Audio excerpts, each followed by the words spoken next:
Hi everyone, welcome to JustAMinute. This is Mahadev Prasad. Today I am going to show you how to use AutoLayout in Figma in just a minute. What is AutoLayout? AutoLayout is a feature that helps you design and organize your interface effortlessly. For example, when you design a button without using a AutoLayout, you have to take individual elements like rectangle, text, icon, etc. Adjust everything as per your requirement and also taking care of padding and margin. You want to edit again, once again you have to readjust everything.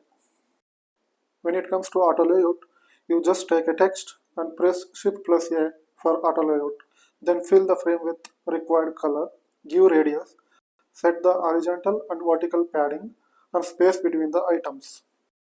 Then button will become responsive. You can add, delete, swap items effortlessly with the same padding and margin. The content will also be dynamic. Everything will adjust automatically. If you found this useful, please like, share and subscribe. Until we meet you again, thank you.